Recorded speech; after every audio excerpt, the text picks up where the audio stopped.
আজ আমাকে দেখতে এসে ছেলেপক্ষের আমার ছোট বোন সন্ধ্যাকে পছন্দ হয়েছে। উনারা জানিয়েছেন বিয়ে করালে সন্ধ্যাকেই করাবেন। উনারা উনাদের ছেলের জন্য নাকি অনেক দিন ধরে সন্ধ্যার মতো মেয়েরই খোঁজ করছেন। আমার মুখের উপরই সরাসরি বলে দিলেন আমাকে উনাদের বা ছেলের কারোরই পছন্দ না। এই তো কিছুদিন আগের কথা।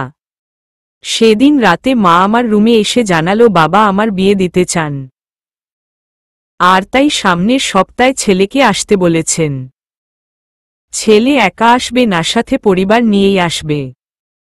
শুনেছি উনাদের আমাকে পছন্দ হয়ে গেলে ওই দিনই বিয়েও হয়ে যেতে পারে।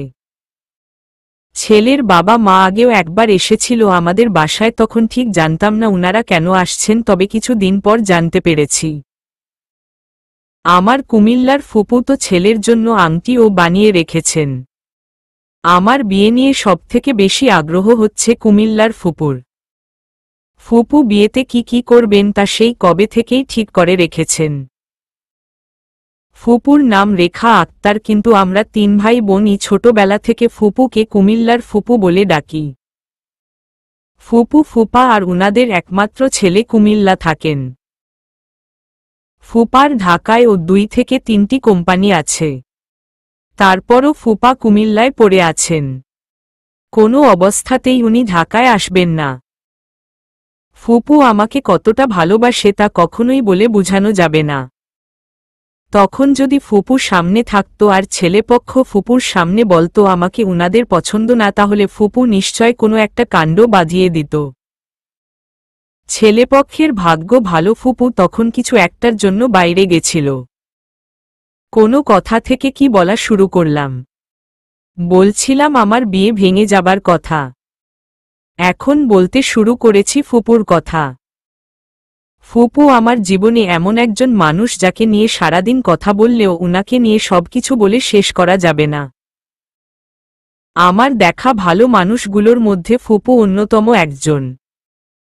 আজ আর ফুপুর কথা না, অন্য কোনো দিন অনেকটা সময় নিয়ে ফুপুর কথা বলবো। এখন আসি বিয়ের কথায়। পৃথিবীর সব মেয়েদের স্বপ্ন তাদের বিয়ে খুব ধুমধাম করে হবে। সব আত্মীয় স্বজন, পরিবারের লোকজন, কাছের দূরের সব আত্মীয়রা সবাই আসবে। বিয়ের বেশ কয়েকদিন আগে থেকেই সব আয়োজন শুরু হয়ে যাবে। বাড়ি ভরা লোকজন থাকবে। সবাই সবার মতো করে কাজ করবে। বাবা মা বিভিন্ন কাজের ফাঁকে ফাঁকে এসে উনাদের মেয়েকে বউ সাজতেন দেখে যাবে। টুকটুকে লাল শাড়িতে কেমন লাগছে তাদের মেয়ের তা দেখবেন। মা মেয়ের পছন্দের সব খাবার রান্না করে মেয়েকে খাওয়াতে চাইবেন। এমন মনে হবে যেন মেয়ে শ্বশুরবাড়ি যাচ্ছে না, অজানা কোনো এক দেশে একেবারের জন্য হারিয়ে যাচ্ছে। আর যেন ফিরবে না, মায়ের হাতের রান্না খাওয়া আর হয়ে উঠবে না। দূরের আত্মীয়রা তাদের ছেলে মেয়ে নিয়ে কিছু দিন আগে চলে আসবে বিয়ে উপলক্ষে। হলুদ হবে চাচাতো, মামাতো, ফুফাতো ভাই বোনেরা সেজেগুজে হৈহল্লোড় করবে। বিয়ের দিন কাজের লোক থেকে শুরু করে বাকি সবাই নিজেকে নতুন করে সাজাবে। সবাই আনন্দ নিয়ে কাজ করবে। তবে আমি এমন কোনো স্বপ্নই দেখি না। স্বপ্ন দেখতে ও যোগ্যতা লাগে। এত বড় স্বপ্ন দেখার যোগ্য না আমি। আমার বিয়ে আর বাকি সব মেয়েদের মতো করে হবে না।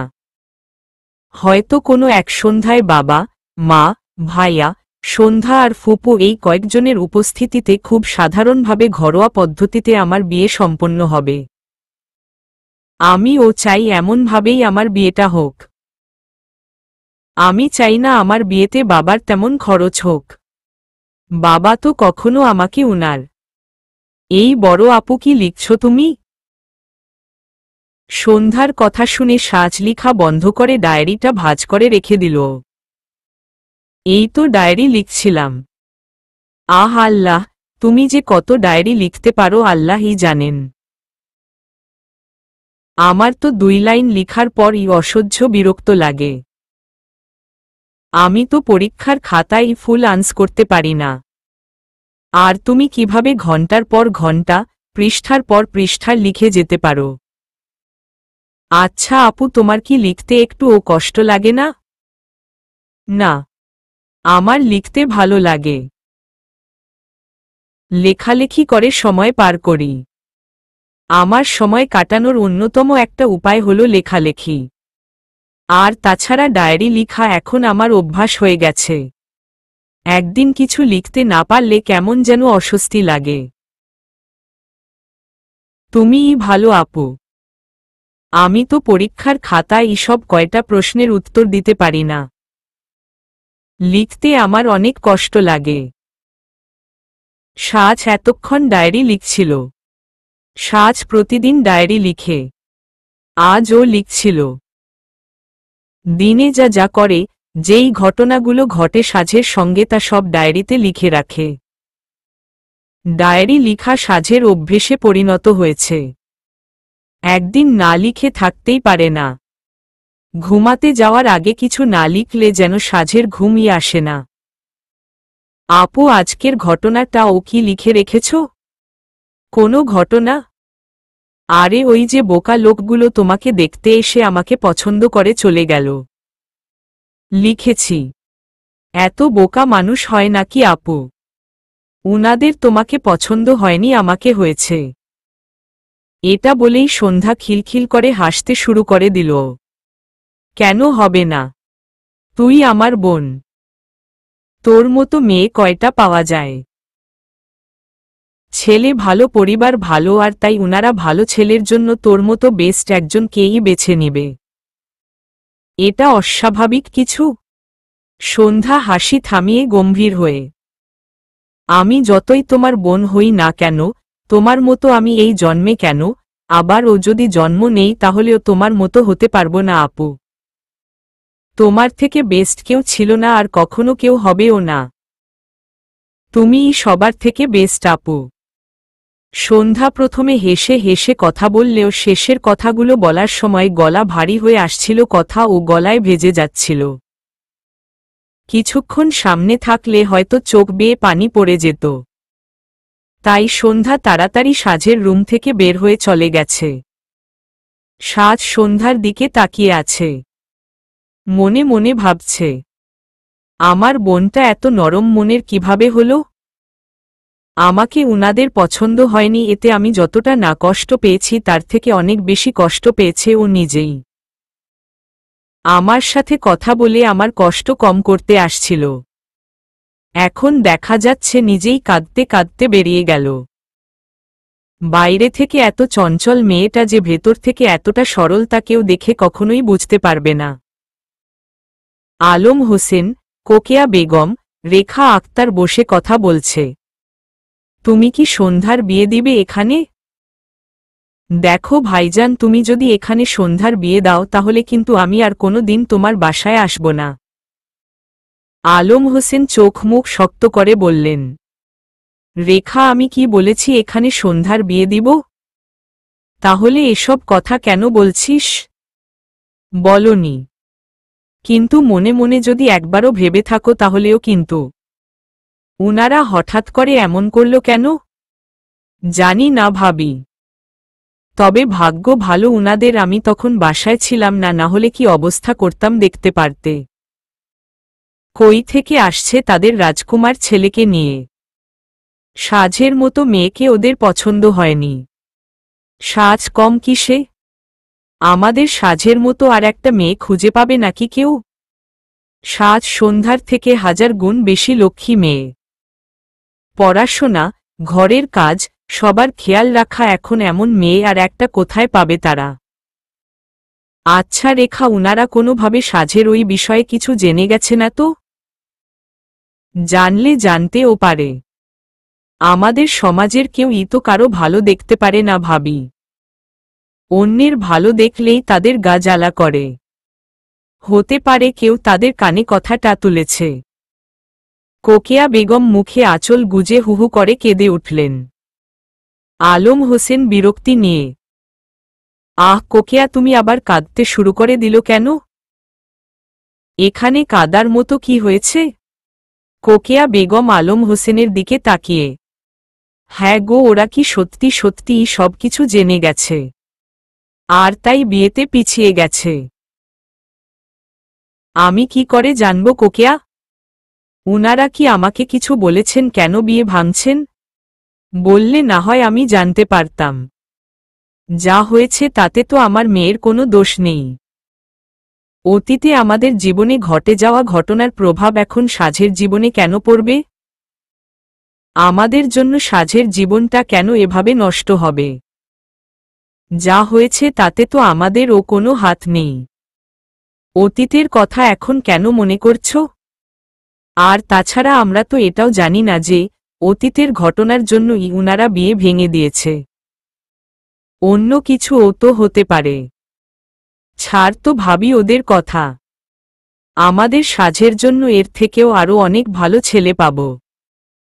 তুমি দেখো, সাঝের জন্য আল্লাহ এমন কাউকে বেছে রেখেছেন যে সাজকে অনেক ভালো রাখবে। আমাদের সাঝের কপালে আল্লাহ অনেক সুখ রেখেছেন। একটু সময় দাও, সময়ের সাথে সাথেই সবকিছু ঠিক হয়ে যাবে। রেখা আক্তার রাতে রুমে বসে ব্যাগ গোছাচ্ছেন। কাল সকালে ফিরে যাবেন। অনেক দিন হলো এখানে এসেছেন। ফুপু। সন্ধ্যা, তুই আয়, ভেতরে আয়। তুমি কি কাল চলে যাবে ফুপু? হুম। কত দিন হলো আসছি। না জানি বাসায় ওরা কেমন আছে। তীব্র তো ফোনে অনেক রাগারাগি করছিল। আমার ছেলেটা বুয়ার রান্না একদম খেতে পারে না। আমাকে আর আপুকেও তোমার সাথে নিয়ে চল ফুপু। আমি আর এখানে থাকব না ফুপু। সন্ধ্যা, একি তুই কাঁদছিস কেন? সন্ধ্যা ফুপুকে জড়িয়ে ধরে। আপু অনেক কষ্ট পেয়েছে ফুপু। ওরা এমন করল কেন? আপুর সামনেই সবকিছু বলে দিল। তুমি তখন আপুর মুখের দিকে দেখেছিলে? আপুর মুখ লাল হয়ে গেছিল। কখন আপুর মুখ এত লাল হয় জানো? আপু যখন কষ্ট পায়, জোর করে কান্না চেপে রাখার চেষ্টা করে, তখনই শুধু এমন হয়। আরে আরে, তুই এমনভাবে কাঁদছিস কেন? আগে তো তুই থামো। তুমি আমাদের দুজনকেই তোমার সাথে নিয়ে চল। এখানের মানুষগুলো খুব বাজে। আচ্ছা, নিয়ে যাব, আগে তুই শান্ত হ। একটু শান্ত হ না মা। আমি আপুর কষ্ট দেখতে পারি না। একদম দেখতে পারি না। কিন্তু আজ আমার জন্য আপু এতটা কষ্ট পেল। তোর জন্য কষ্ট পাবে কেন? এসব ভাবিস না মা। তুই এখন শান্ত হ। আমরা দুজন গিয়ে সাঝের মন ভালো করার জন্য কিছু একটা করব। সন্ধ্যা চোখ মুখ মুছে নিয়ে ধরা গলায়। ফুপু ভাইয়া এসব জানতে পারলে তখন কেমন হবে? আমিও তাই ভাবছি, ওই পাগলটা এসব জানতে পারলে মাথা ঠিক রাখতে পারবে না। একে তো ওকে জানিয়ে এসব হয়নি। এখন যদি বাড়িতে এসে কোনোভাবে জানতে পারে তাহলে কি করবে আল্লাহই জানে। ফুপু ভাইয়া কি আমার উপর রাগ করবে? দেখ পাগলির কথা, তোর উপর রাগ করবে কেন? ভাইয়া তো আপুকে একটুও কষ্ট পেতে দিতে চায় না। আপুর জন্য ভাইয়া জীবনও দিয়ে দিতে পারে। এখন যদি ভাইয়া জানতে পারে আমার জন্য আপুর বিয়ে ভেঙে গেছে, তাহলে তো ভাইয়া আমার উপরই রাগ করবে। তুই এসব নিয়ে ভাবিস না তো। এমন কিছুই হবে না। এসব বিষয়ে শুভকে কেউ কিছু জানাবে না। সাজ বিছানা গোছাচ্ছে। এমন সময় দরজার সামনে দাঁড়িয়ে সন্ধ্যা বলল, আপু ঘুমিয়ে গেছো? না। ভেতরে আয়। আপু, আজ ফুপু আর আমি তোমার সাথে থাকব। দেখো, আমরা চাদর আর বালিশ ওর সাথে করে নিয়ে এসেছি। আচ্ছা। আজ সারা রাত আমরা তিনজন গল্প করব, কেউ ঘুমাবো না। কাল তোর কলেজ নেই? আছে। কিন্তু কাল কলেজ যাবে কে? কেন, তুই কাল ও কলেজ অফ দিবি নাকি? হুম। কাল আমরা ফুপুর সাথে কুমিল্লা যাব। কেন? কেন কি বেড়াতে যাব ফুপুর বাসায়? তুমিও যাবে আমার সাথে? আমি, তুমি আর ফুপু যাব। আমি এখন কোথাও যাব না। আমার ভার্সিটি খোলা, ক্লাস হয় প্রতিদিন। এখন ক্লাস মিস দেওয়া যাবে না।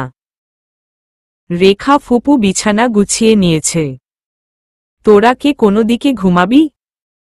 ফুপু তুমি মাঝে শুবে, আমি আর আপু তোমার দুই পাশে। আচ্ছা। সাজ সন্ধ্যা তোরা ও শুয়ে যা, কাল সকাল সকাল ঘুম থেকে উঠে রেডি হবি। ফুপু আমি যাব না। চুপ, একদম কোনো কথা না। কয়েকদিন বেড়ালে কিছু হবে না, এত পড়তে হবে না। সন্ধ্যা প্রতিবার ফেল করে, তারপরও ওর কোনো চিন্তা নেই, সে দিব্যি বেড়াতে যাওয়ার জন্য লাফাচ্ছে। আর তুই প্রতিবার ফার্স্ট হয়েও পড়ার চিন্তা করে কোথাও যেতে চাস না, এমনকি আমার বাসায়ও না। সন্ধ্যা লাফিয়ে উঠে বসে। ফুপু আমি কিন্তু একদম ফেল করি না, তুমি এটা বলতে পারো না। সন্ধ্যার কথা শুনে সাজ ফুপু দুজন একসাথে চোখ তাড়া করে সন্ধ্যার দিকে তাকালো। সন্ধ্যা মাথা নিচু করে নিয়ে বিড়বিড় করে বলতে লাগল, না তা না, পাস তো করিই, তবে মাঝে মাঝে 2-3টা থেকে কম নাম্বার আসে।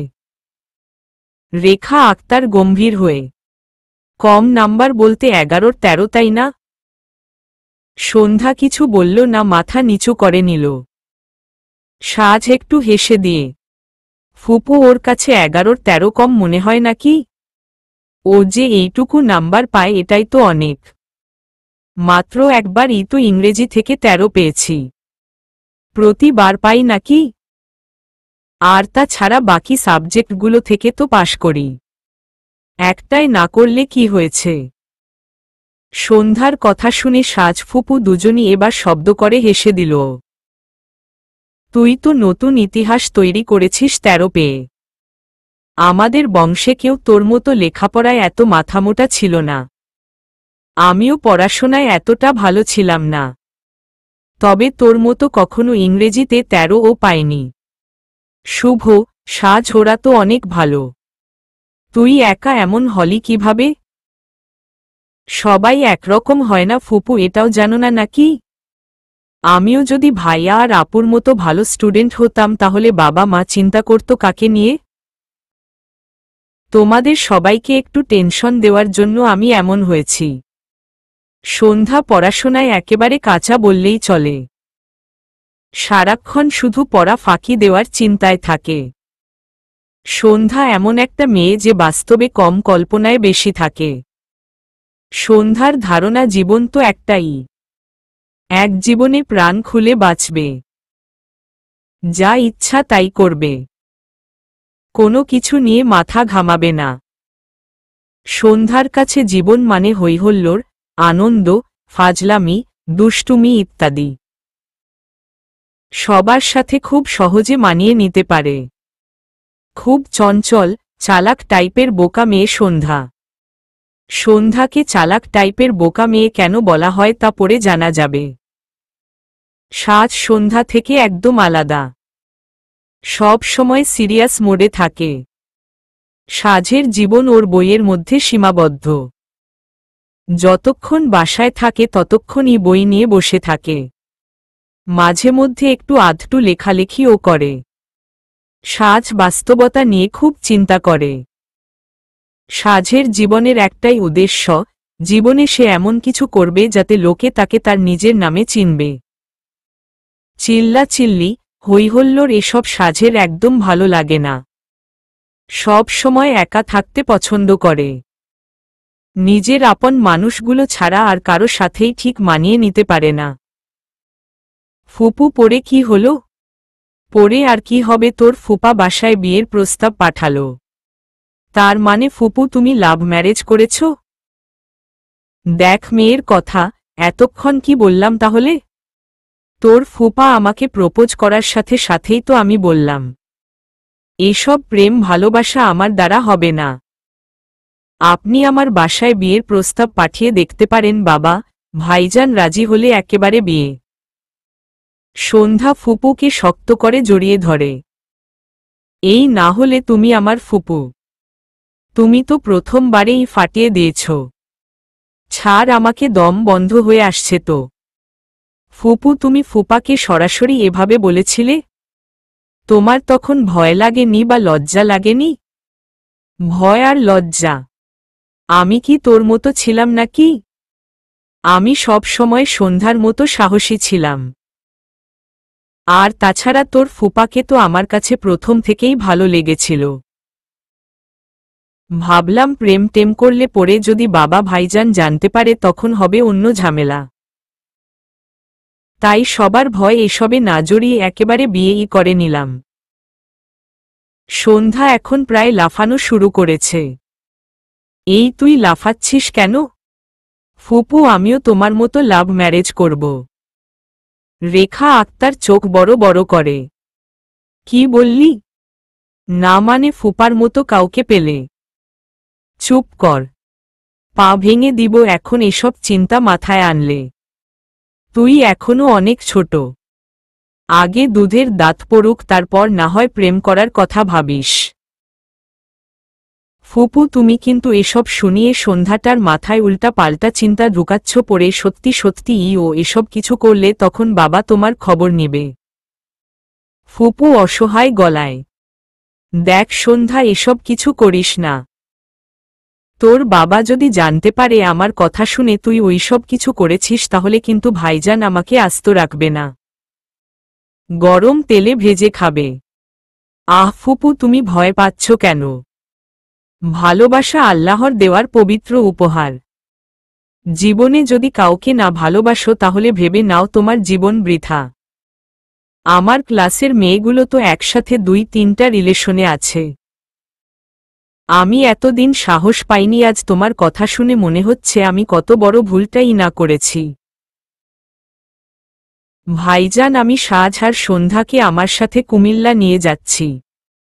আলম হোসেন স্বাভাবিকভাবেই বললেন। সন্ধ্যা তোকে আমার কাছে পাঠিয়েছে তাই না? সন্ধ্যা যেতে চায় তোর সাথে? হুম ভাইজান। তাহলে নিয়ে যা। সাজকে ওর সাথে করে নিয়ে যাই? আলম হোসেন নিউজ পেপার উল্টাতে উল্টাতে। ওর কথা আমি বলতে পারবো না। তুই শুভকে জিজ্ঞেস করে নিয়ে যা। রেখা আক্তার কিছু বলতে যাবে তার আগেই আলম হোসেন। কোকেয়া, চা এখনো দাওনি? সকালের চা কি দুপুরে খাবো? আসছি। সাথে সাথেই কোকেয়া বেগম ট্রে করে চা নিয়ে আসল। রেখা আক্তার এখানে দাঁড়িয়ে না থেকে চলে গেল। শুভ সকাল সকাল ঘুম থেকে উঠে জগিং করতে বের হয়। একটু হাঁটাহাঁটি করে 7টার মধ্যেই ফিরে আসে। বাসায় ফিরেই শুভ সাজের ঘরে চলে গেল। ভাইয়া তুমি? হ্যাঁ, তোকে দেখতে এলাম। কাল অনেক রাত করে ফিরেছি পড়ে আর তোর সাথে দেখা করতে পারিন। সন্ধ্যা এক প্রকার দৌড়ে রুমে ঢুকল। জানতাম তুমি এখানে। সকাল থেকে তোমাকে খুঁজতেছি। পুরো বাসায় 2বার চক্কর লাগিয়ে এসেছি, তারপর ও তোমাকে পাইনি। তুই সারাক্ষণ এভাবে লাফাস কেন? ভালো করে হাঁটতে পারিস না? না, আমি এভাবে লাফিয়ে লাফিয়েই হাঁটি। ছোটবেলা থেকে ভালো করে হাঁটতে শিখিনি। আর তোমরা ও আমাকে ভালো করে হাঁটতে শিখাওনি কেন? এক চড় দিব মুখে মুখে কথা বললে। ফুপু তোমাকে খুঁজছে, কি যেন বলবে। আগে ফুপুর কথা শুনে আসো, তারপর না হয় চড় দিও। ফুপু আমাকে খুঁজছে কেন? তা তো আমাকে বলেনি। শুধু কয়েকবার আমার কাছে তোমার কথা জিজ্ঞেস করেছে। আর বলেছে তোমাকে খুঁজে দিতে।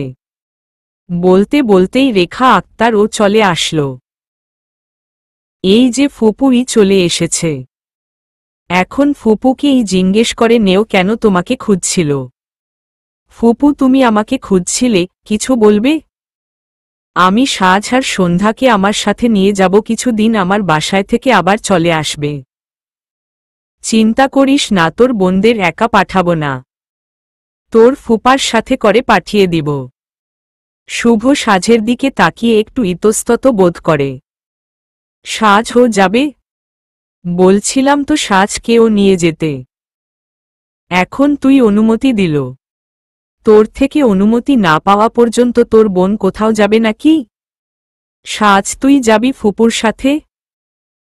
সাজ কিছু বলার আগে সন্ধ্যা বলে উঠল, যাবে না কেন, আমি যাচ্ছি তো। এই আপু তুমি যাবে না আমার সাথে?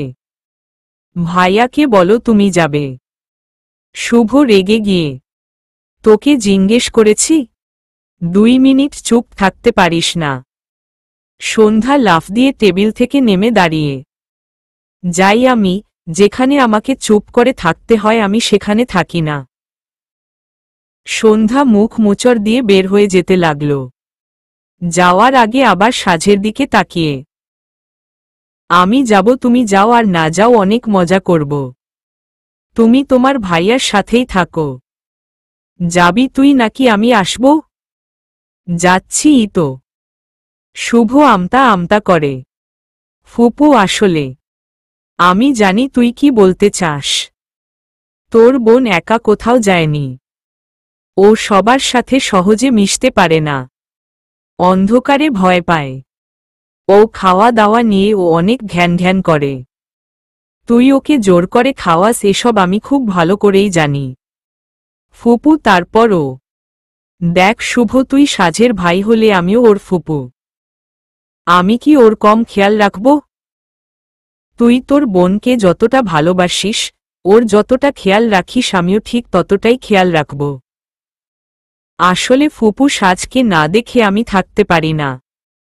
বাসায় ফিরে সাজকে না দেখলে আমার অস্থির লাগে। সাজকে না দেখে বাসা থেকে বের হলে আমার দিন ভালো যায় না। শুভর চোখ লাল হয়ে টলমল করছে। এই বুঝি গাল বেয়ে চোখ থেকে কয়েক ফোঁটা নোনা জল গড়িয়ে পড়বে। শুভ মাথা নিচু করে চোখের পানি আটকে রাখার চেষ্টা করছে। শুভর কথা শুনে রেখা আক্তার হতভম্ব হয়ে রইল। শুভ তুই কাঁদছিস? এতক্ষণ ভাইয়ের কথা শুনে সাজও নিজের চোখের পানি আটকে রাখতে পারল না। নীরবে দাঁড়িয়ে কেঁদে যাচ্ছে। ফুপু সাজের দিকে তাকিয়ে, সাজ তুইও কাঁদছিস? তোদের 2 ভাই বোনকে নিয়ে আমি কোথায় যাব বলতো? কিছু দিনের জন্য বোনকে নিজের থেকে দূর করবি এটা ভেবেই কেঁদে মরছিস। তোর বোনের যখন বিয়ে হয়ে যাবে, ও যখন শ্বশুরবাড়ি চলে যাবে, তখন তুই কিভাবে থাকবি? তখন তোদের 2টার কি অবস্থা হবে এটা ভেবেই তো আমার ভয় লাগছে। শুভ চোখ মুছে, পরের কথা পড়ে দেখা যাবে ফুপু। এখন সাজ যেতে চাইলে ওকে নিয়ে যাও। সাজ এগিয়ে এসে শুভকে শক্ত করে জড়িয়ে ধরে, আমি কোথাও যাব না ভাইয়া। তোমাকে রেখে আমি কোথাও যাব না। সব সময় তুমি আমার সাথে থাকবে, আমার খেয়াল রাখবে। শুভ সাজের মাথায় হাত বুলিয়ে দিল। আচ্ছা এখন কান্না থামা। 2 ভাই বোনের ভালোবাসা দেখে রেখা আক্তার চুপ হয়ে গেল। চেষ্টা করেও কিছু বলতে পারছে না। মুখ দিয়ে যেন কথাই বের হচ্ছে না। একজন ভাই তার বোনকে এতটা ভালোবাসতে পারে? আচ্ছা পৃথিবীর সব ভাইয়েরাই কি তাদের বোনকে ঠিক এতটা ভালোবাসে? রেখা আক্তার মনে মনে বলে উঠলেন, ভাইজান ও কি আমাকে এতটা ভালোবাসে? হয়তো বাসেন। ভাইজান কঠিন মনের মানুষ, নিজেকে সবার কাছে তেমন প্রকাশ করতে পারেন না। ভাইজান আমার প্রতি উনার ভালোবাসা কোনো দিন প্রকাশ করতে না পারলেও হয়তো উনিও আমাকে এমনই ভালোবাসেন, স্নেহ করেন। নিজের অজান্তেই রেখা ফুপুর চোখ ভিজে উঠল। রুমের এই 3 জন বাদেও আরেকজনের চোখও জলে ভিজে উঠল। সে একজন হল দরজার পাশে আড়াল হয়ে দাঁড়িয়ে থাকা মেয়েটি সন্ধ্যা। সন্ধ্যা তখন রুম থেকে বের হয়ে বাইরে যায়নি, দরজার পাশে লুকিয়ে দাঁড়িয়েছিল। শুভ সাজকে সন্ধ্যার থেকে বেশি ভালোবাসে এটা সন্ধ্যা বরাবরই জানত।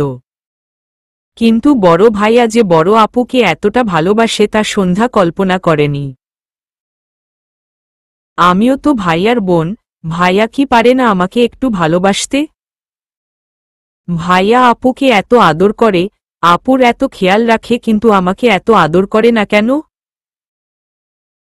আমার এত খেয়াল রাখে না কেন?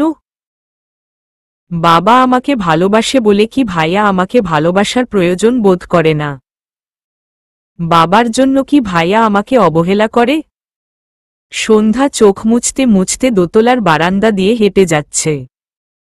সন্ধ্যা ছোট থেকে এই একটা বিষয় কোনোভাবেই বুঝে উঠতে পারে না। সন্ধ্যা ছোট থেকেই দেখেছে বড় ভাইয়া কেনই যেন বাবাকে তেমন পছন্দ করে না। বাবা বড় ভাইয়ার সাথে ভালো করেই কথা বলে, তারপরও ভাইয়া এমন করে কেন? সন্ধ্যা, সন্ধ্যা।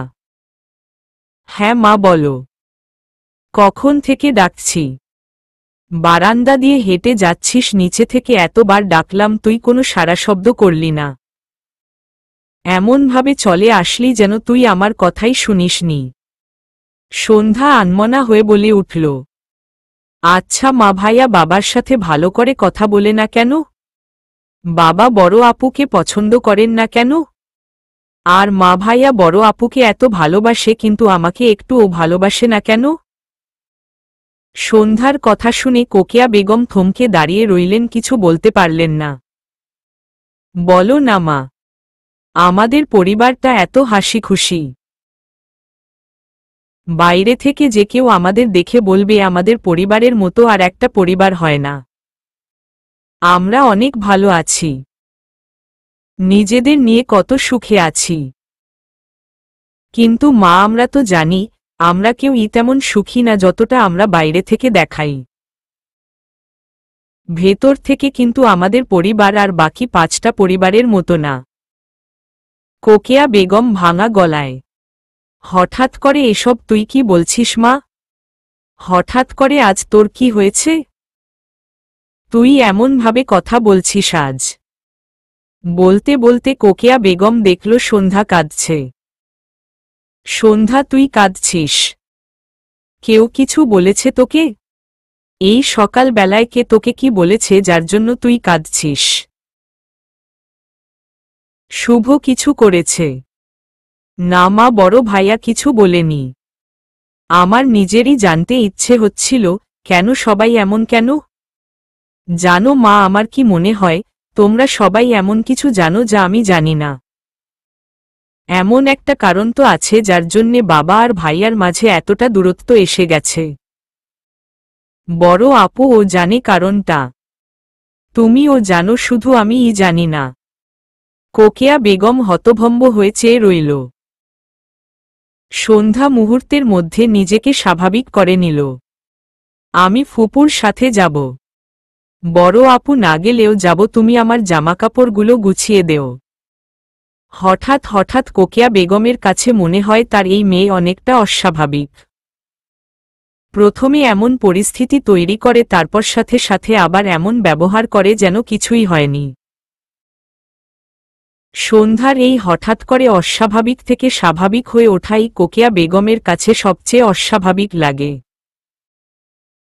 কি হলো মা? আমি এখনো খাইনি, কখন খাবো, কখন রেডি হব? ফুপু কিন্তু একটু পরই তাড়াহুড়ো শুরু করে দিবে। স্টেশনে শুভ, সাজ, সন্ধ্যা, আলম হোসেন, রেখা আক্তার দাঁড়িয়ে আছে। শুভ সাজের ডান হাত শক্ত করে ধরে আছে। একটু পরেই ট্রেন ছাড়বে। সাজ, সন্ধ্যা তাড়াতাড়ি ট্রেনে উঠো। ভাইজান, শুভ আসি। তোমরা ভালো থেকো। আর 2 মেয়ের জন্য একদম চিন্তা করবে না, ওরা আমার কাছে অনেক আনন্দে থাকবে। আলম হোসেন সন্ধ্যার হাতে কোকের বোতল দিয়ে, এই নে মা, ট্রেনে খাস। আর যা লাগবে তোর ফুপুকে বলিস। একা একা কোথাও যাবি না কিন্তু। যেখানে যাবার হয় সাথে কাউকে নিয়ে যাবি। আর কলেজ খোলা, এটা মনে রেখে তাড়াতাড়ি চলে আসিস। আচ্ছা বাবা। শুভ, তুইও এবার সাজকে ছাড়। এমনভাবে বোনের হাত ধরে রাখছিস যেন তোর 2-3 বছরের ছোট বোনটা কোথাও হারিয়ে যাবে। শুভ সাজের মাথায় হাত রেখে, সাবধানে যাস, নিজের খেয়াল রাখিস। ফোন সব সময় নিজের কাছে রাখিস। আমি তোকে ফোন দিব।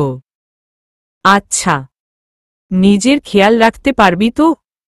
রেখা আক্তার পেছনে থেকে এসে শুভর থেকে সাজের হাত ছাড়িয়ে নিয়ে, খুব পারবে, তোর এত চিন্তা করতে হবে না, তুই নিশ্চিন্তে বাসায় যা। সাজ ট্রেনে উঠে গেল। সন্ধ্যাও উঠতে যাবে তখন শুভ সন্ধ্যাকে ডেকে উঠল। সন্ধ্যা, এদিকে শোন। হ্যাঁ ভাইয়া। সন্ধ্যার মাথায় আলতো করে হাত বুলিয়ে দিয়ে, সাবধানে থাকিস। তুই তো আবার সবসময় একটু বেশি সাহসী। এত সাহস দেখাতে যাবি না বুঝছিস। নিজের খেয়াল রাখিস কেমন? আর সাথে সাজেরও একটু খেয়াল রাখিস। আচ্ছা ভাইয়া, তোদের খুব মিস করব রে। তাড়াতাড়ি ফিরে আসিস। হুম। আচ্ছা তাহলে এখন আয় আমার সাহসী বোনটা। সন্ধ্যা শুভকে হঠাৎ করে জড়িয়ে ধরে কেঁদে দিল। এই কি হলো? কোথাও যাবার সময় কাঁদছে হয় নাকি বোকা? আমি ইচ্ছে করে কাঁদিনি ভাইয়া। তুমি ইচ্ছে করে এখন আমাকে কাঁদিয়েছ। একটা দিব। যা এখন ট্রেনে উঠো, এখনই ট্রেন ছেড়ে দিবে। ট্রেন ছেড়ে দেওয়ার পর সাজ সন্ধ্যা দুজনই জানালা দিয়ে তাকিয়ে আছে। এক সময় ট্রেন চলতে চলতে অনেকটা পথ চলে আসলো। এখন আর স্টেশন দেখা যায় না। ভাইয়া বাবা কাউকেই আর দেখা যাচ্ছে না। সাজ সন্ধ্যা দুজন পাশাপাশি জানালার পাশের সিটে বসল। আজ প্রথমবার সন্ধ্যার কোথাও যেতে খারাপ লাগছে। কষ্ট হচ্ছে সবার জন্য। বিশেষ করে বড় ভাইয়ার জন্য বেশি মন খারাপ হচ্ছে। সন্ধ্যা চলন্ত ট্রেনের জানালা দিয়ে বাইরের প্রকৃতি দেখছে। শহরের বড় বড় দালান কোঠা পেরিয়ে এখন ট্রেন চলছে সবুজে ঘেরা ফসলের মাঠের পাশ দিয়ে। চারিদিকে শুধু গাছ আর ফসলের মাঠ। এমনটা কখনো শহরে দেখা যায়? প্রকৃতি যে এত সুন্দর তা শহর থেকে বের না হলে কখনো বোঝা যাবে না। বাতাসে সন্ধ্যার চুল উড়ছে।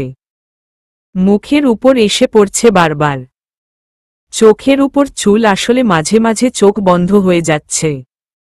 সন্ধ্যা মনে মনে ভাবছে, এতদিন আমি ভুল ভাবতাম। ভাইয়া আমাকেও অনেক ভালোবাসে।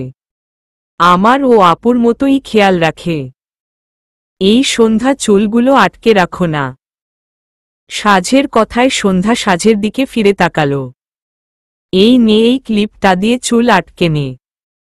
বাতাসে সব চুল এলোমেলো হয়ে যাচ্ছে। সন্ধ্যা চুল আটকে নিল। কিছু খাবি? খিদে পেয়েছে? না আপু। আচ্ছা। আপু দেখো, ট্রেন জঙ্গলের ভেতর ঢুকে গেছে। দেখো দিনের বেলায় ও সবকিছু কেমন অন্ধকার লাগছে।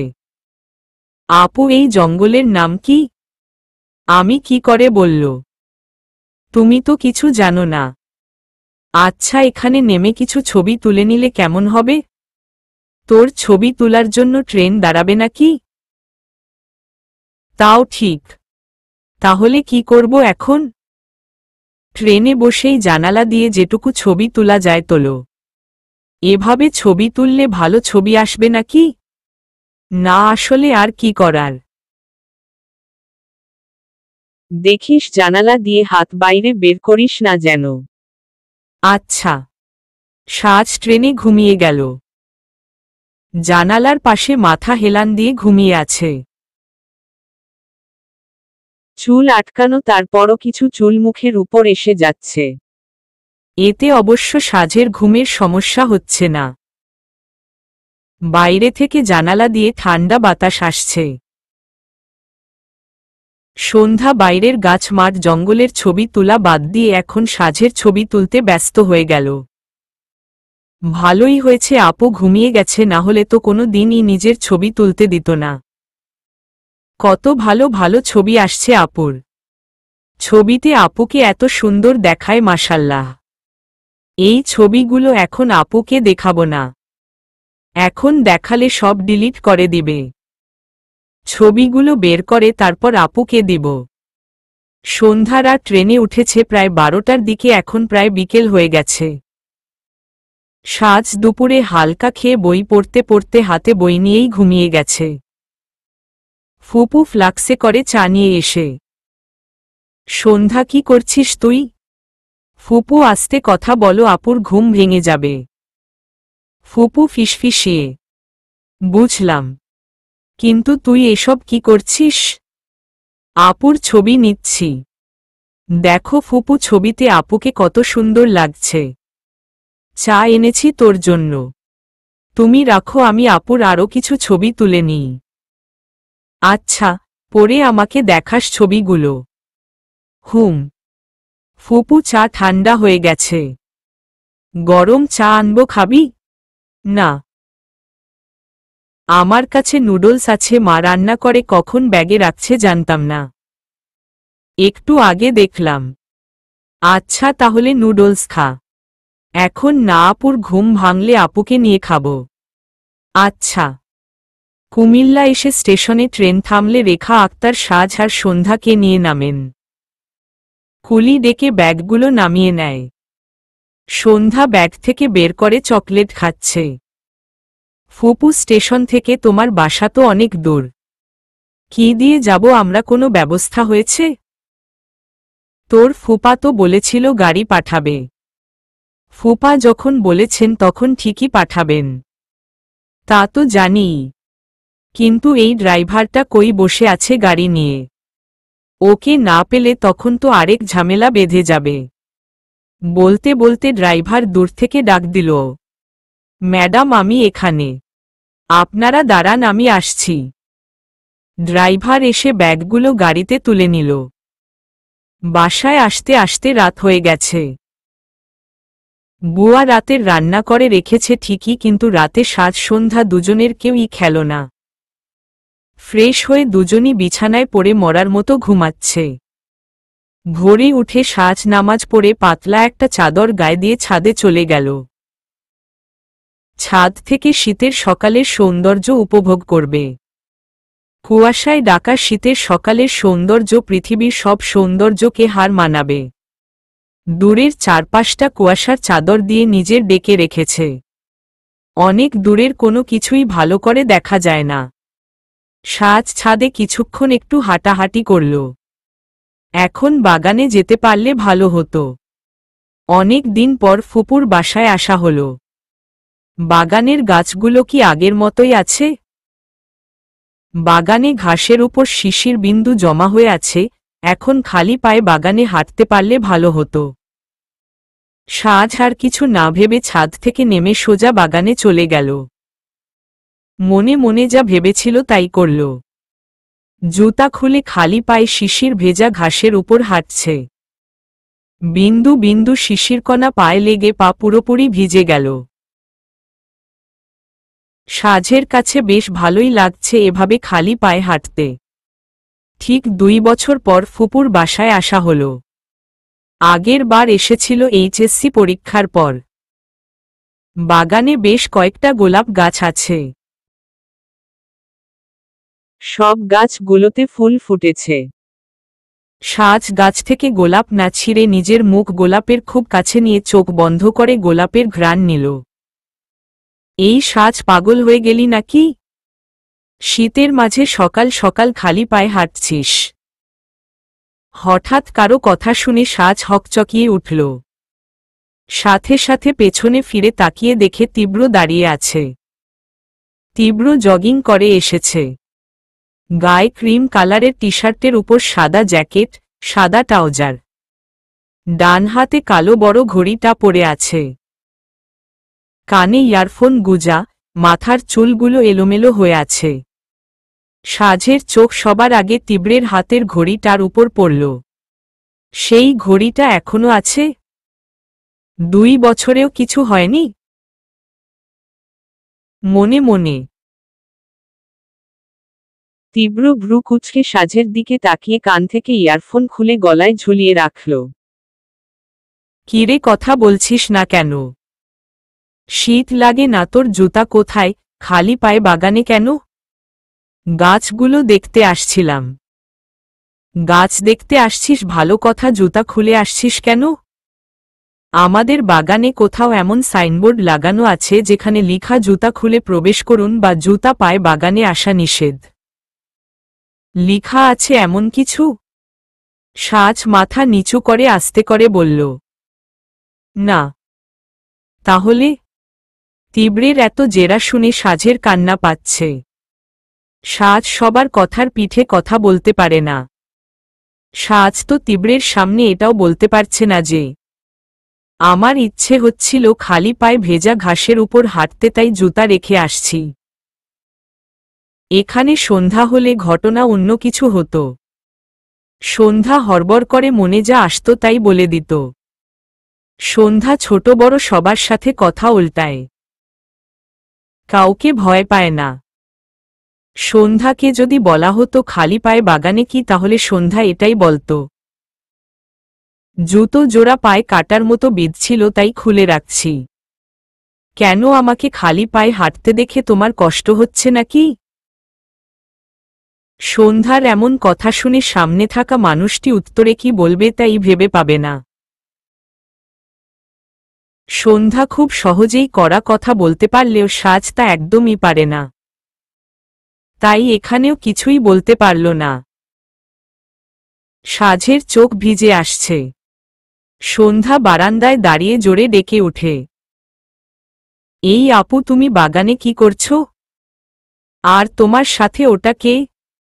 আচ্ছা তুমি দাঁড়াও, আমি আসছি। তীব্র সন্ধ্যার দিকে তাকিয়ে, এই কটকটানির মাও আসছে নাকি? এ তো এখানে আসলে মাথা খারাপ করে দিবে কথা বলতে বলতে। যতদিন থাকবে ততদিনই মাথা খাবে আমার। মনে মনে এই ফাঁকে সাজ চোখের পানি মুছে নিল। সন্ধ্যা 2 মিনিটে দৌড়ে বাগানে চলে আসলো। বাগানে এসে তীব্রকে দেখে, তীব্র ভাইয়া তুমি? বারান্দা থেকে তোমাকে দেখতে পাইনি ভালো করে। কেমন আছো তুমি? এই তো আছি মোটামুটি। তুই কেমন আছিস? আমি মোটামুটি না, একদম পুরোপুরি ভালো আছি। ভাইয়া কত বড় হয়ে গেছো তুমি, সেই কবে দেখছিলাম তোমাকে, তখন তো তুমি আরো ছোট ছিলে। তীব্র চোখ বড় বড় করে সন্ধ্যার দিকে তাকিয়ে, এই কথা তুই আমাকে বলছিস? আমি তোর বড়, এই কথাগুলো তো আমার তোকে বলা উচিত। সন্ধ্যা খিলখিলিয়ে হাসতে শুরু করল। তোমরা এতক্ষণ কি করছিলে এখানে? কিছু করছিলাম না তো। সাজ সন্ধ্যার হাত ধরে, সন্ধ্যা চল ফুপুর কাছে যাই। দাঁড়াও, ভাইয়ার সাথে কথা বলে যাই, পরেও কথা বলা যাবে। চল দেখি গিয়ে এখন ফুপু কি করছে। সন্ধ্যা দাঁত ব্রাশ করছে আর পুরো বাড়ি চক্কর কাটছে। সন্ধ্যার একটা বাজে অভ্যাস, বেসিনে দাঁড়িয়ে কোনো দিন দাঁত ব্রাশ করে না। পুরো বাড়ি ঘুরবে আর দাঁত ব্রাশ করবে। আপু দেখছো তীব্র ভাইয়া আগের থেকে কত হ্যান্ডসাম হয়েছে। সাজ বিরক্তি নিয়ে, সন্ধ্যা তোর ভাইয়া হয়তো নাকি? আমি কখন না করলাম যে ভাইয়া হয় না? ভাইয়াকে সুন্দর বলা যাবে না নাকি? তুমি যদি বলো ভাইয়াকে সুন্দর বললে পাপ হবে, তাহলে আর বলবো না। দয়া কর বোন আমার উপর। আচ্ছা আচ্ছা। সন্ধ্যা কিছুক্ষণ চুপ থেকে, সত্যি বলতে আপু ভাইয়া কিন্তু আগে এত সুন্দর ছিল না। দেখলে না একটু আগে ক্রিম কালারের টি শার্টে কত সুন্দর লাগছিল। সাধারণত ক্রিম কালারটা মেয়েদের বেশি মানায়, তবে ভাইয়াকে দারুণ লাগছিল এই রঙে। সুন্দর লাগবে না কেন, মেয়েদের মতো এত ফর্সা যা পরে তাতেই ফুটে ওঠে। সাজ কিছু না বলে রুম থেকে বেরিয়ে গেল। তুমি আবার কোথায় যাচ্ছ? তুই প্যাচাল পার, আমি ফুপুর কাছে গেলাম। সকালে সবাই একসাথে বসে ব্রেকফাস্ট করছে। সাজ সন্ধ্যা ফুপু ফুপা সবাই ডাইনিং টেবিলে বসে খাচ্ছে। শুধু তীব্রই এখনো আসেনি। রেখা তোমার গুণধর ছেলে কোথায়? এখনো ডাইনিং টেবিলে আসেনি যে? বলতে বলতে তীব্র চলে আসলো, চেয়ার টেনে বসতে বসতে। গুড মর্নিং মা। রেখা আক্তার অনেক দিন পর ছেলেকে দেখে। গুড মর্নিং বাবা, তুই কেমন আছিস? এই তো মা, যেমন রেখে গেছিলে তেমনই আছি। কত করে বললাম চল আমার সাথে তোর মামার বাসায়, তুই তো কিছুতেই রাজি হলি না। মামার বাসায় আমার ভালো লাগে না মা। সন্ধ্যা মাঝ থেকে বলে উঠল, ভালো না লাগলে তো হবে না ভাইয়া। এবার যাওয়ার সময় জোর করে হলেও তোমাকে আমাদের সাথে নিয়ে যাব। তোমার ভালো লাগুক বা না লাগুক। তীব্র আর চোখে সন্ধ্যার দিকে তাকিয়ে, তুই আমাকে জোর করবি? হ্যাঁ, 100 বার করব। আমরা ফুপুর বাড়িতে আসতে পারলে তুমি কেন মামার বাড়িতে যেতে পারবে না? এটা তো হবে না ভাইয়া, আমরা একা শুধু তোমাদের বাসায় আসব আর তুমি আমাদের বাসায় যাবে না। সন্ধ্যা অনবরত কথা বলেই যাচ্ছে, আর সাজ মাথা নিচু করে চুপচাপ বসে খাচ্ছে। একসময় ফুপা সাজের উদ্দেশ্যে বললেন, সাজ, তুমি তো কিছু বলছো না। সন্ধ্যা তো একাই দুনিয়ার সব কথা বলে যাচ্ছে। সাজ মাথা তুলে একটু হাসল। সন্ধ্যা বলে উঠল, ফুপা খাওয়ার সময় কথা বলতে নেই, তাই আপু চুপ করে আছে। তাই তো দেখছি। সাজ এখনো ঠিক আগের মতোই আছে, একটুও পাল্টায়নি। এখনো তেমনি চুপচাপ থাকে। রেখা আক্তার খাওয়ার ফাঁকে বললেন, তোমার তো কথা কম বলা মানুষই পছন্দ। মাহমুদ সাহেব হেসে উঠে বললেন, ঠিক। তবে আমার সাজের মতো কম কথা বলা মানুষ যেমন পছন্দ, ঠিক তেমনি সন্ধ্যার মতো বেশি করা বলা মানুষও পছন্দ। ফুপার কথা শুনে সন্ধ্যা জোরে হেসে দিল। মাহমুদ সাহেব এই কথাটা বলেছেন সন্ধ্যার জন্য, এটা না বললে সন্ধ্যা মন খারাপ করে বসে থাকত। মাহমুদ সাহেবের একমাত্র সন্তান তীব্র। উনার আর কোনো ছেলে মেয়ে নেই। সাজ সন্ধ্যাকে ছোট থেকেই মাহমুদ সাহেব অনেক বেশি ভালোবাসেন। তীব্রকে যতটা ভালোবাসেন তার থেকে বেশি সাজ আর সন্ধ্যাকে ভালোবাসেন। নিজের মেয়ে নেই বলেই হয়তো সাজ আর সন্ধ্যার প্রতি এতটা টান অনুভব করেন। খাওয়া শেষ করে উঠার সময় মাহমুদ সাহেব বললেন, আজ আমার 2 প্রিন্সেস আমাদের বাসায় এসেছে, তাই আজ অফিস হাফ টাইম। বিকেলে তাড়াতাড়ি বাসায় চলে আসব। আর রেখা, শোন, তুমি রাতে রান্না করো না, আমরা সবাই বাইরে খেতে যাব। মাহমুদ সাহেব তীব্রের দিকে তাকিয়ে, তোমার ইচ্ছে হলে তুমিও যেতে পারো। অবশ্য তুমি না যেতে চাইলেও জোর করব না। যাওয়া না যাওয়া সম্পূর্ণ তোমার নিজের ইচ্ছার উপর ডিপেন্ড করে। সাজ তার ব্যাগ তন্নতন্ন করে খুঁজে ফেলেছে, কিন্তু কোথাও তার ডায়েরিটা পাচ্ছে না। সাজ তার ডায়েরি আনতে ভুলে গেছে। এত বড় ভুল সাজ কিভাবে করতে পারল? নিজের উপর রাগে সাজের কান্না আসছে। কাঁদছ কেন আপু? সাজ মুখ কালো করে কাঁদো কাঁদো গলায়, আমার ডায়েরি আনতে ভুলে গেছি। আমার মনে আছে আমি টেবিলের উপর রাখছিলাম ডায়েরিটা। হয়তো তাড়াহুড়ায় আসার সময় ভুলে ব্যাগে রাখিনি। টেবিলের উপর রেখেই চলে আসছি। ডায়েরির জন্য তুমি কাঁদছ আপু? আল্লাহ, এত তাড়াতাড়ি তোমার চোখে পানি আসে কিভাবে? সাজ কিছু বলছে না। সন্ধ্যা তার হাত ব্যাগ থেকে সাজের ডায়েরিটা বের করে দিল। এই নাও, তুমি রেখে আসছিলে, আমি যখন বের হওয়ার আগে তোমার রুমে যাই তখন টেবিলের উপর ছিল। আমি আমার ব্যাগে নিয়ে নিছি। সাজ সন্ধ্যার হাত থেকে ডায়েরিটা নিল। আহ, আপু আর কেঁদো না তো। আমি কাঁদছি না। কাঁদছ না তাহলে কথা এমন শোনাচ্ছে কেন? চোখে পানি টলমল করছে। এমনি। তোমাকে নিয়ে অনেক কষ্ট হবে আমার। তুমি এভাবে কথায় কথায় কাঁদবে। আমি কতদিন তোমার পাশে থাকব বলো তো? তোমার আমার দুজনের যখন বিয়ে হয়ে যাবে তখন তো আমরা আলাদা হয়ে যাব। তখন কি আমি থাকব তোমার পাশে তোমার চোখের পানি মুছে দেওয়ার জন্য? সাজ অবাক হয়ে সন্ধ্যার দিকে তাকিয়ে আছে। সন্ধ্যা স্বাভাবিকভাবেই কথাগুলো বলছে। সকালে বাগানে তখন তীব্র ভাইয়া তোমাকে কি এমন বলেছিল যাতে করে তখনও তোমার চোখে পানি এসে গেছিল? আমি সেই সময় না গেলে তুমি সেখানে ও কান্না করে দিতে। কিছু বলেনি? ভাইয়া তোমাকে বেশি ভালোবাসা দিয়ে এমন করে তুলেছে। আমাকে দেখো ভাইয়া আমাকে কম ভালোবাসে আর তাই আমি কত স্ট্রং। কোনো কথাতেই আমি তোমার মতো করে কেঁদে ফেলি না। সন্ধ্যা হেলতে দুলতে রুম থেকে বের হয়ে গেল। সাজ সন্ধ্যার কথাগুলো আবার ভাবতে লাগল। আমি কি কোনো দিনও সন্ধ্যার মতো হতে পারব?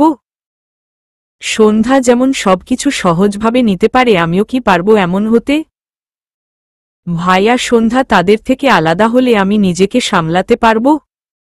সকালে মাহমুদ সাহেব বলে গেছিল উনি সন্ধ্যায় বাসায় চলে আসবেন। যেমন কথা ঠিক তেমনই করলেন। সন্ধ্যার আগেই বাসায় চলে আসলেন। রাতে সবাই বাইরে খেতে যাবে। শুধু তীব্র যেতে রাজি হচ্ছে না। রেখা আক্তার অনেক বুঝানোর পর ও রাজি হল না। ফুপু তীব্র ভাইয়া কি যাবেই না? জানি না। বললাম তো কত করে যাওয়ার জন্য। কিন্তু সে আমার কথা শুনলে তো। তীব্র দিন দিন অনেক বেশি জেদি হয়ে উঠছে। তা কোনো সমস্যা না ফুপু। তোমার ছেলেকে বিয়ে দাও, ঘরে বউ আসলে দেখবে সব ঠিক হয়ে গেছে। এখন তোমার কথা না শুনলে ও বিয়ে পর বউয়ের সব কথা ঠিকই শুনবে। সাজ রেখা আক্তার দুজনই সন্ধ্যার কথা শুনে হতভম্ব হয়ে গেছে। ইন্টারে পড়া এই ছোট মেয়েটা কত সহজে এমন বড় বড় কথা বলে ফেলতে পারে। বাবাকেই দেখো না, কারোর কথা না শুনলেও মার সব কথা ঠিকই শুনে। অবশ্য প্রথমে একটু ধমক দিলও পরে দেখা গেল মা যা বলেছিল তাই করেছে। তীব্র ভাইয়াও এমনই। শুধু তীব্র ভাইয়া কেন ফুপা, বাবা সবাই এমন। সন্ধ্যা তুই এত পাকা পাকা কথা কোথায় শিখলি? পাকা কথা কোথায় বললাম ফুপু। যা সত্য তা বলেছি। চোখের সামনেই তো দেখছি এসব। উদাহরণ হিসেবে তো বাবা আর ফুপাকে দেখালামই। তুই যা বলছিস তাও অবশ্য ঠিকই বলেছিস। কিন্তু তোর এই ছোট মাথায় এসব কথাও যে থাকবে তা কখনো ভাবিনি। তীব্রকে বিয়ে করালে ঘরে বউ আসলে কি ও ঠিক হয়ে যাবে? হবে না মানে 100 বার হবে। বিশ্বাস না হলে তুমি ভাইয়ার বিয়ে করিয়ে দেখো, বউ আসলে সব ঠিক না হলে তখন আমাকে বলো। আমার তো এই কথা কখনো মাথায়ই আসেনি। আচ্ছা তাহলে তীব্রের বিয়ের ব্যাপারে তোর ফুপার সাথে কথা বলে দেখি। তাড়াতাড়ি দেখো, শুভ কাজ যত তাড়াতাড়ি করা যায় ততই ভালো। মাহমুদ সাহেব উনার রুম থেকে রেখা আক্তারকে ডেকে উঠলেন। রেখা একটু এদিকে আসো তো। হ্যাঁ আসছি, দাঁড়াও। তোদের ফুপা ডাকছে, আমি যাই। তোরা রাতে রেডি হয়ে থাকিস। আর সন্ধ্যা তুই কিন্তু বেশি সাজগোজ করতে গিয়ে লেট করে ফেলিস না। আচ্ছা। মাহমুদ সাহেব আবার ডেকে উঠলেন। রেখা রেখা আক্তার আর কথা না বাড়িয়ে রুম থেকে বের হয়ে গেলেন। সন্ধ্যা আবার পেছনে থেকে ডেকে বলল, ফুপু তীব্র ভাইয়ার বিয়ের কথাটা মাথায় রেখো। ফুপার সাথে কথা বলো, ভুলে যেও না আবার। কথাটা বলে শেষ না হতেই সন্ধ্যা হেসে গড়িয়ে পড়ছে। পেটে ধরে হাসতে হাসতে বিছানায় শুয়ে গেল। সাজ তীক্ষ্ণ দৃষ্টি নিয়ে সন্ধ্যার দিকে তাকিয়ে, এটা কি হলো? ফুপুর কাছে এসব উল্টাপাল্টা কি বলেছিস? সন্ধ্যা এখনো হাসছে। অনেক চেষ্টা করেও হাসি থামাতে পারছে না। দিয়ে দিছি। তীব্র ভাইয়াকে কিছু দিনের জন্য সেই একটা প্যারা মাথায় চাপিয়ে দিয়েছি। এইবার দেখো ফুপু কেমন বিয়ে বিয়ে করে তীব্র ভাইয়ার পেছনে ঘুরঘুর করবে আর প্যারা দিবে। ফুপু যা মহিলা, কেউ একবার উনার মাথায় কিছু একটা ঢুকাতে পারলেই হলো। ফুপু তীব্র ভাইয়াকে প্যারা দিবে আর সাথে এটাও বলে দিবে ওর বিয়ে করানোর আইডি তুই দিয়েছিস। তখন তীব্র ভাইয়া তোকে মাথার উপর থেকে একটা আছাড় দিবে। সন্ধ্যা এখনো ঠিক আগের মতোই হাসছে। এতক্ষণে ও হাসির পরিমাণ একটুও থামেনি। পাগল টাগল হয়ে গেলি নাকি? এভাবে এত হাসার কি হয়েছে? আপু তুমি বুঝতে পারছো না, কাল থেকে ফুপুর নিউ মিশন স্টার্ট হয়ে যাবে। আর সেই মিশনটার নাম হচ্ছে মিশন তীব্রের বউ ঘরে তোলা। তুই শুধু শুধু মজা করার জন্য ফুপুকে এভাবে তীব্র ভাইয়ার পেছনে লাগিয়ে দিলই। মজা করার জন্য বলেছি ঠিক আছে, তবে যদি তীব্র ভাইয়া রাজি হয়ে যায় তাহলে তো একটা কাজের কাজ হয়ে যাবে, তাই না? তীব্র ভাইয়া কখনো বিয়ের জন্য রাজি হবে না। সন্ধ্যা হাসি থামিয়ে সোজা হয়ে বসে। তুমি এতটা শিওর হয়ে বলছো কিভাবে? সাজ একটু অপ্রস্তুত হয়ে বলল। না মানে, মনে হলো রাজি হবে না তাই বললাম। সন্ধ্যা কিছু না বলে রুম থেকে বের হতে নিচ্ছিল। তুই আবার কোথায় যাচ্ছিস? আমার কত কাজ। আমার কি যাওয়ার জায়গা কম আছে নাকি? তবে আপাতত এখন আমাদের লালটু শ্যাংরি ইয়াংম্যান তীব্র ভাইয়ার কাছে যাচ্ছি। কেন? দেখি উনাকে কোনোভাবে বিয়ের জন্য রাজি করাতে পারি কিনা। মানে? না, না ভুল বলে ফেলেছি, বিয়ের জন্য তো ফুপু রাজি করাবে। আমি যাচ্ছি রাতে যাতে আমাদের সাথে বাইরে ডিনার করতে যায়, তার জন্য রাজি করাতে। 8টার দিকে সবাই বের হতে নিল। মাহমুদ সাহেব রেখা বেগম বের হওয়ার সময়। সাজ, সন্ধ্যা কোথায় তোরা? 8টা বেজে গেল, তাড়াতাড়ি বের হবার কথা ছিল। আসছি ফুপু, একটু দাঁড়াও। এই সন্ধ্যা, তোর এখনো হয়নি? কি করছিস তুই? রেডি হতে এত লেট হচ্ছে কেন? দেখ ফুপা, ফুপু ও বের হয়ে গেছে। সন্ধ্যা ওয়াশরুম থেকে বলল। আপু তুমি বের হও, আমি 2 মিনিটে আসছি। তুমি ফুপা ফুপুর সাথে গাড়ি পর্যন্ত যেতে যাকো, আমি তার আগেই এসে যাব। এত সময় নিয়ে কি করছিস তুই, তা তুইই জানিস। তুমি যাও না। বললাম তো আমি আসছি। আচ্ছা যাচ্ছি, তুই তাড়াতাড়ি আয়। হুম। সন্ধ্যা কোথায়? ও আসছে ফুপা। সন্ধ্যার এই অভ্যাসটা আর গেল না, তাই না? সবাই রেডি হবার পর ও যাবে রেডি হতে। এমন করে সব সময় দেরি করে মেয়েটা। রেখা আক্তার সাজের দিকে ভালো করে তাকিয়ে বললেন, মাশাল্লাহ, তোকে তো সবুজ চুড়িদারে অনেক মানিয়েছে। দেখো তো আমাদের সাজকে আজ অনেক সুন্দর লাগছে না? শুধু আজ কেন, আমাদের সাজকে তো সবসময়ই সুন্দর লাগে। ফুপা ফুপুর কথা শুনে সাজ একটু লজ্জা পেল। হঠাৎ করে রেখা আক্তারের তীব্রের কথা মনে হল। তীব্র কি যাবে না আমাদের সাথে? পেছনে থেকে সন্ধ্যা বলে উঠল, যাবে না কেন ফুপু? অবশ্যই যাবে। যাবে বলছিস? হ্যাঁ। সাজ মা, সন্ধ্যা মা, তোমার গাড়িতে গিয়ে বসো। তীব্র আসবে না, তার কথা এখন বলে অযথা সময় নষ্ট করার কোনো মানে নেই। তীব্র ভাইয়া যাবে ফুপা। মাহমুদ সাহেব কিছু বলতে যাবে এমন সময়ে দেখেন ফুপা, তীব্র ভাইয়া আসছে। বলেছিলাম না তীব্র ভাইয়া যাবে আমাদের সাথে। মাহমুদ সাহেব কিছু বলতে পারলেন না। তীব্র রাজি হল সবার সাথে বাইরে যাওয়ার জন্য। কালো শার্ট, চোখে কালো সানগ্লাস, চুলগুলো স্পাইক করা। তীব্র সবার কাছে এসে শার্টের হাতা ফোল্ড করতে করতে বলল, আমি গাড়ি করে যাব না, আমার বাইক নিয়ে যাব। খাওয়ার পর 1 মিনিটও দাঁড়াবো না ওখানে। ছেলে তাদের সাথে যাবে দেখে রেখা আক্তার আহ্লাদে বলল, ঠিক আছে তুই বাইকে করেই যাস। তীব্র সাজের দিকে তাকিয়ে সাথে সাথে চোখ নামিয়ে নিল। তোমরা গাড়ি করে আগে যাও, আমি বাইক নিয়ে পেছনে আসছি। মাহমুদ সাহেব কোনো কথা না বলে সবার আগে বেরিয়ে গেলেন। পেছনে পেছনে রেখা আক্তারও যেতে লাগলেন। তীব্র সন্ধ্যার দিকে চেয়ে বলল, হালকা হলুদে তোকে ভালোই মানিয়েছে। সন্ধ্যা মুখ ভরা হাসি নিয়ে জবাব দিল, ধন্যবাদ। তোমাকেও কিন্তু কালো শার্টে কম লাগছে না।